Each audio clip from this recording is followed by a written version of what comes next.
Have you ever been in an environment where the air suddenly grew thicker? Not because of a physical threat, but because someone smiled at you the wrong way. You know the choreography, the warm embrace, the effusive congratulations on your little victory, followed by a single, surgical word inserted into the sentence that makes your stomach sink in silence. During the day, you laugh out of politeness and swallow the immediate feeling of inferiority. But in the dead of night, in the pitch black of your bedroom, your brain collapses. A corrosive doubt about your own worth begins to devour your mental foundations. You are not suffering from random anxiety, and this wasn't a mere, harmless miscommunication. You have just been targeted by the stealthiest predator social evolution has ever produced. The most pathetic flaw of our modern biology is believing that a real threat always announces its arrival with screams and outright hostility. Apex predators who annihilate self-confidence and destroy other people's psychology don't bare their teeth in public. They camouflage themselves in their virtues and in your pathetic need for validation. They map your behavior with the coldness of a medical examiner dissecting a corpse and find the millimeter-wide crack in your emotional armor. Right at this exact moment, there is a terrifying probability that someone you implicitly trust is draining your sanity drop by drop beneath the untouchable veneer of zealous concern. Nature and the ancient architects of power, however, left an exact map to track and annihilate this anomaly. What you are about to access will permanently destroy the naive lens through which you view all your relationships. You will learn the exact biological and tactical response to paralyze this manipulative mind, returning the psychological terror to the sender until you cause a limbic short circuit in them with just one perfectly silent move. The clinical warning I leave you with now is irreversible. As soon as I decode the signature of this attack in your mind, you will never be able to unsee who is who. And the first person you will identify operating this dark mechanism against your life today is probably the one you usually call a friend. Thirst is the most primitive, brutal, and non-negotiable instinct that exists in the biology of any living being. When your throat burns with the aridity of the desert, and your cellular biology begs for survival in a state of absolute emergency, the limbic brain collapses and progressively shuts down any trace of higher rationality, any capacity for critical analysis, and any sense of long-term self-preservation. The prefrontal cortex, the seat of your logic and judgment, is silenced by a deafening red alert triggered by the hypothalamus. You don't think, you just react to scarcity. You see a glass in front of you, resting on a cold surface. The water inside it is of absolute clarity, absurdly crystalline, reflecting the light with a purity that seems divine. The surface is perfectly still, peaceful, inviting. You bring your face closer. There is no smell whatsoever exuding from the container. There is no anomalous color, no effervescence, not the slightest advance warning of danger registered by your retinas or your olfactory nerve. Instinct screams with untamable violence, and you obey blindly, like the conditioned animal that, deep down, you are. You drink. The relief is immediate, refreshing, a tactile illusion of salvation that floods your taste buds and goes down your throat, temporarily soothing the fire. You take a deep breath, believing you have escaped the abyss. The end has already begun. Minutes after ingesting the illusory salvation, the paralysis begins, silently and methodically, from the extremities of your body. There is no pain at first, just a cold and anesthetic tingling, Your breathing shortens drastically, as if the air had suddenly become thick as lead. Your heart loses its steady cadence, oscillating between tachycardic despair and terrifying pauses. Your biology fails systemically and irrevocably.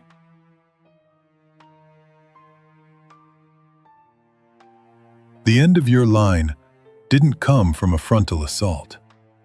It didn't come from a bare-toothed predator, leaping from the darkness of the trees with claws ready to tear your jugular. Your destruction came from a single, minuscule, and odorless drop, surgically diluted in what you most believed to be your cure.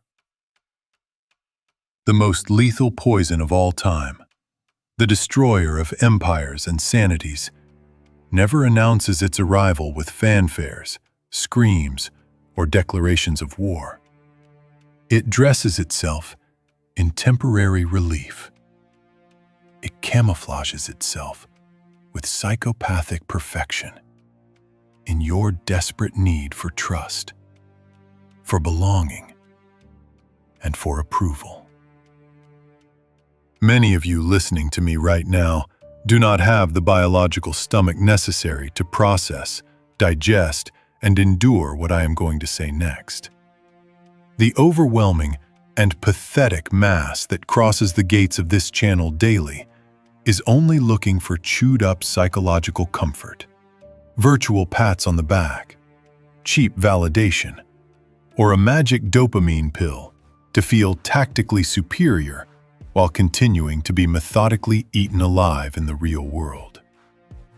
If you are part of this herd thirsty for moral illusions, if you need to believe that the universe is a fair place and that all people deep down have a good heart, stop consuming this right now and leave immediately. Run back to the lukewarm and suffocating mediocrity of your anesthetized life. Return to the environments where everyone pretends to be friends while sharpening knives under the table. But if you understand in your deepest guts that reality is a ruthless, asymmetrical, and bloody chessboard, and are willing to face the brutality of human nature without blinking and without childish moralisms, stay silent and subscribe. Today, we will dissect the microscopic anatomy of those who kill you smiling, and what the hidden animal instinct demands for your survival in this ecosystem of hypocrites. In the wild, far from the childish fables you were programmed with, the apex predator rarely wastes a single gram of energy roaring at the prey it wants to take down. The male lion roars only to demarcate territory, a purely theatrical spectacle for distant rivals. But the lioness who actually executes the kill, the one who brings the carcass to the pride, hunts in absolute, calculating, and terrifying silence. Evolutionary biology teaches us an immutable thermodynamic rule over millions of years. The caloric expenditure of aggressive ostentation is a stupidly expensive luxury that true lethality cannot afford. He who makes noise is vulnerable.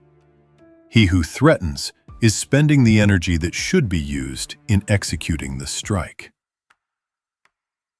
In the hyper-competitive social, corporate, and even familial ecosystem that you sleepwalk through every day, the true predators have adopted this very same thermodynamic law to the letter. They don't yell at you. They don't make theatrical threats in meeting rooms. They don't slam their fists on the table. They don't raise their voices during dinners.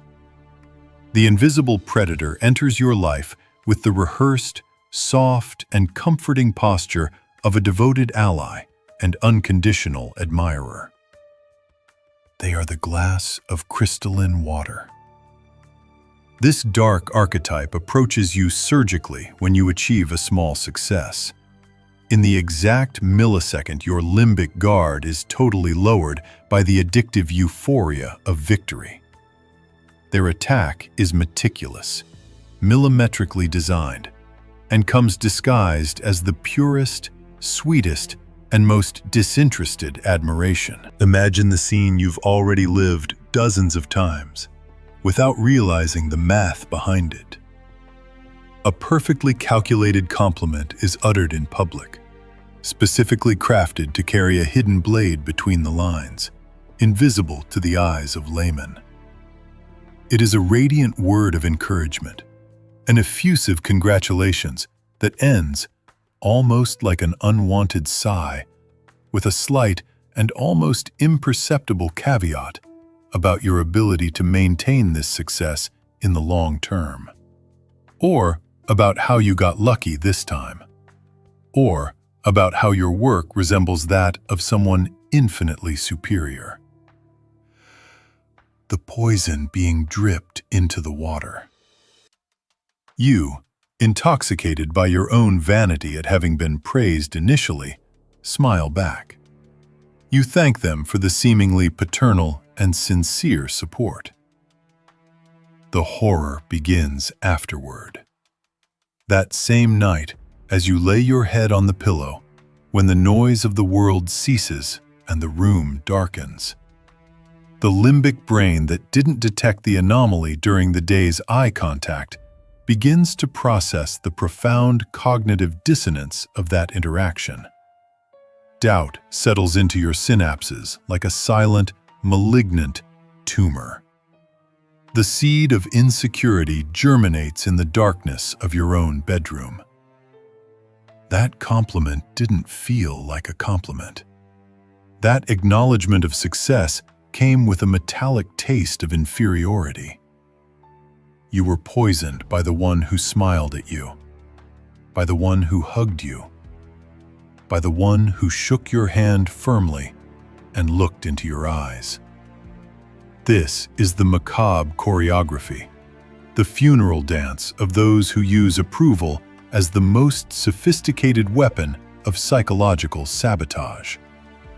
They destroy your self-confidence from the inside out, bypassing all your rational defenses, praising your mediocrity so that you park yourself in it, or questioning, under the unbreakable mask of zealous concern and love, the foundations and legitimacy of your victories.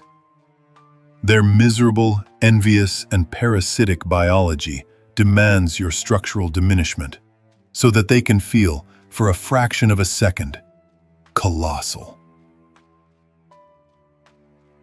Human history, this long and uninterrupted record of carnages for power, holds very few minds that mastered this art of lethal silence with such absolute mastery as a certain foreign orphan who became the queen consort of the most powerful nation in Renaissance Europe.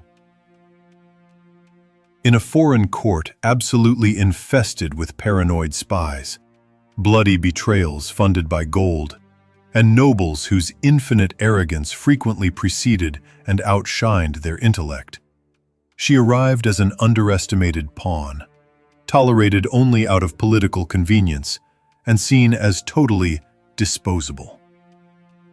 She did not possess the native language as a weapon. She had no imposing army under her direct command.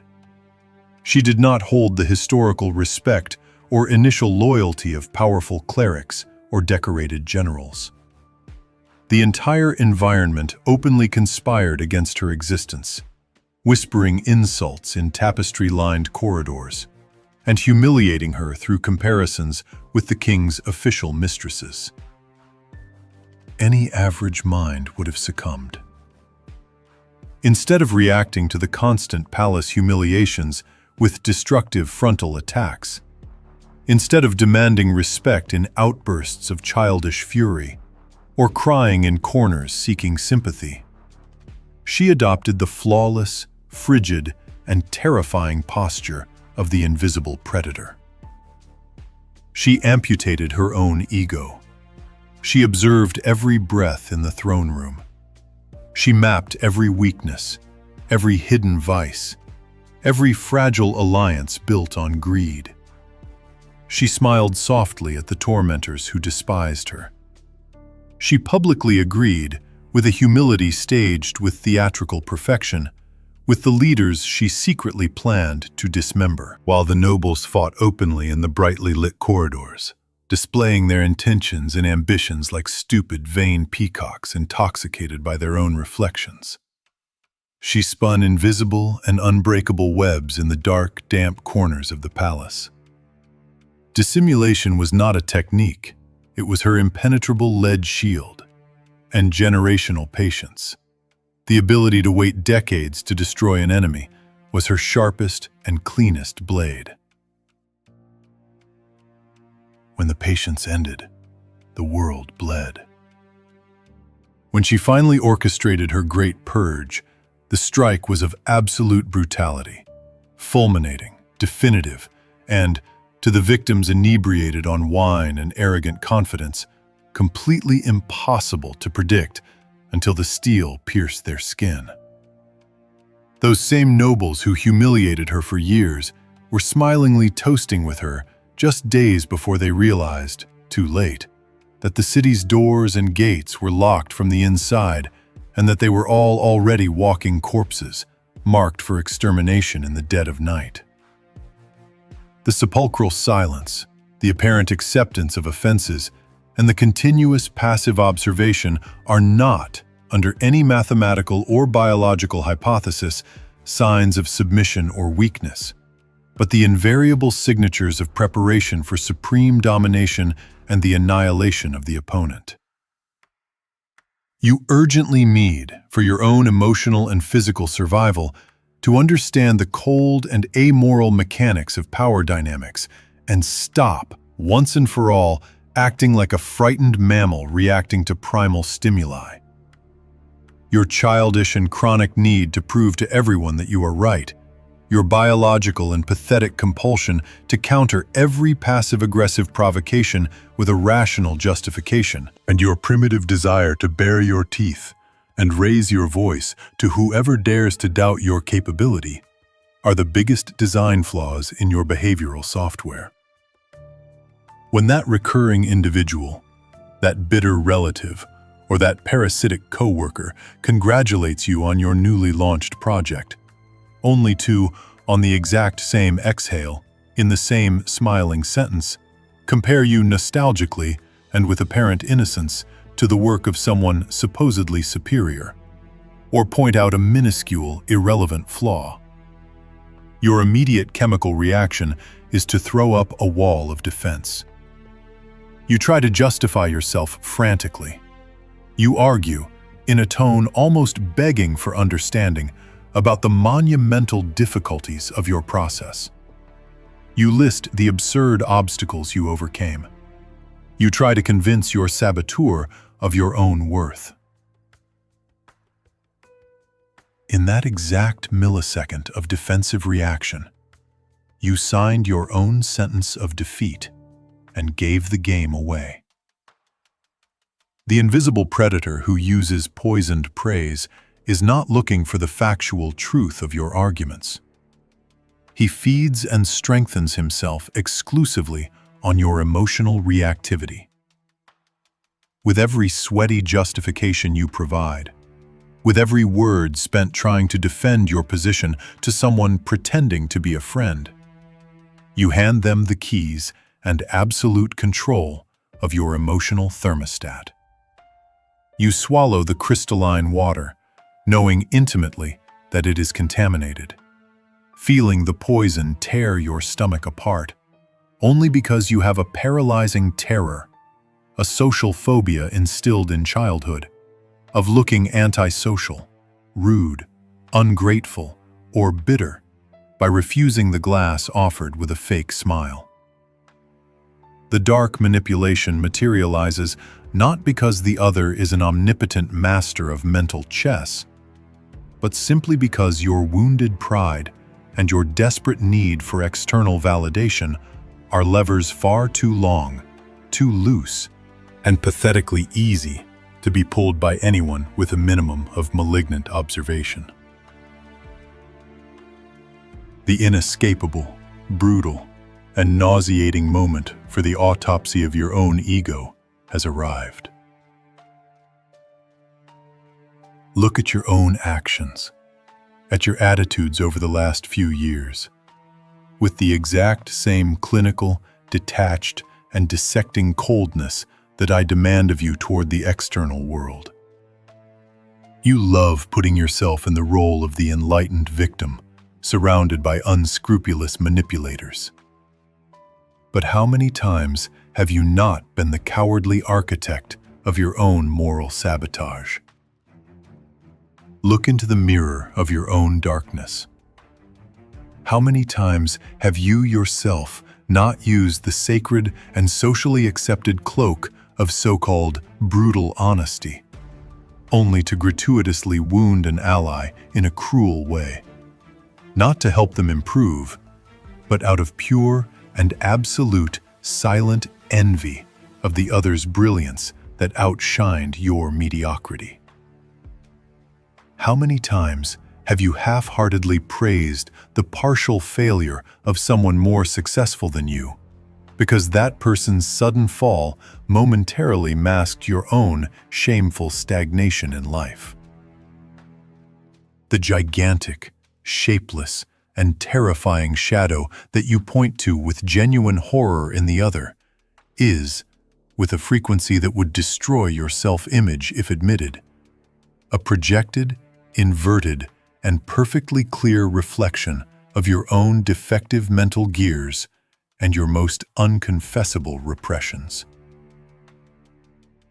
If you lack the terrifying sobriety to recognize and tame the manipulative smile that exists within your own chest, you will eternally and irremediably be the docile, predictable, and perfect prey for the predator who shares the same dinner table with you. Dark pragmatism and the philosophy of survival are absolutely not about pretending to be a bulletproof, emotionless monster who attacks everyone for no reason. It is solely and exclusively about mapping, studying, and understanding the monsters so obsessively and with such anatomical intimacy that you become biologically, chemically, and psychologically immune to their claws. Especially, and most critically, when those cunning claws try to use your own defects, your own moral flaws, and your emotional deprivations against you in a mirrored attack. The austere philosophy of the ancient sages, forged in the pain of exile, in the imminence of execution, and in the bonfires of political betrayals, prescribes to us the surgical, non-negotiable, and absolute detachment from the opinions, judgments, and words that escape our direct and rational control. The manipulator who smiles sweetly and undermines your foundations in the same sentence only has tangible and real power over your heartbeat, because you carry within yourself a pathological, rooted, and chronic need to be validated, seen, and endorsed by their tainted gaze. Cut off this vital supply line immediately, or die bleeding. Next time, in the next inevitable encounter where the odorless poison is served to you on a silver platter, in the form of a condescending, passive-aggressive compliment calculated to destabilize you, do not make a single sound. Do not breathe deeper. Do not sketch a single defensive muscle contraction on your face. Do not smile back out of awkward politeness. Do not justify absolutely anything about your work or your life. Just stop everything and observe. Hold the eye contact. Look deep into the dilated pupils of that individual with the same expressionless, alien, and disturbing coldness of a geneticist studying the useless spasm of a lowly insect trapped in a petri dish at the back of a sterilized laboratory. Your trained silence won't just be an absence of sound. It will be a physical presence, dense, deafening, and psychologically crushing. Absolute silence in the face of a veiled provocation is the most violent response the human intellect has ever conceived. The center of gravity of the discomfort in the room will switch sides of the table in a matter of a few clocked seconds. The sociable and smiling predator, the one who was waiting for your defensive reaction to feed on your energy, upon terrifyingly realizing that their invisible blade bent and shattered against the steel wall of your stoic indifference, will go into a limbic short circuit. Their brain is not programmed for the void. They will try to justify themselves compulsively. They will start talking fast, filling the unbearable vacuum of air with unsolicited explanations, tripping over their own syllables, stuttering slightly, and revealing, through their own effervescent body language, their hidden fear of being unmasked. In this lethargic and delicious moment of silent victory, you will remain impassive, without saying absolutely any words. The true mastery of the board, the imposition of real and indisputable power over human chaos, has never needed and will never need a single noise of vocalization to be established with perfection. The overwhelming and predictable majority of those who had the illusory audacity to listen to me up to this exact point will close this video right now. And tomorrow morning, punctually, when crossing the office door or sitting at the table with the family, will go back to smiling submissively, cowardly, and conditionally at the camouflaged snake in the hallway. They will drink liters and liters of the same lethal and odorless water every day, solely and exclusively to avoid the momentary and uncomfortable friction of the unspeakable truth. The peaceful illusion that there is an unbreakable social harmony is the preferred anesthetic opiate of the weakened spirit, and the docile, blind, and pathetic acceptance of relational mediocrity is a chemical addiction rooted deep in the limbic brain and brutally difficult to detoxify for common minds. Weakness is the natural destiny of almost everyone. But for that rare and almost imperceptible statistical sliver, for the absolute minority who today made the irreversible and painful decision to crush the childish deprivations of their own ego under their boot and learn the dark rules of this game with the exact glacial temperature that the real world demands, the board has just been wiped clean with blood and reset for your move. The game has stopped playing you. Subscribe to this channel only and strictly if you agree to pay the extremely high physical, emotional, and psychological price of dark knowledge, of relentless clinical observation, and of the strategic and solitary isolation that invariably accompanies the true rulers of their own destiny. Ruthless nature does not forgive, under any circumstances, the one who tears out their own eyes with their own hands, pretending not to see the crushing jaw that approaches in silence. In this ecosystem of false smiles and invisible poisons, only those who learn to see perfectly in the densest dark survive.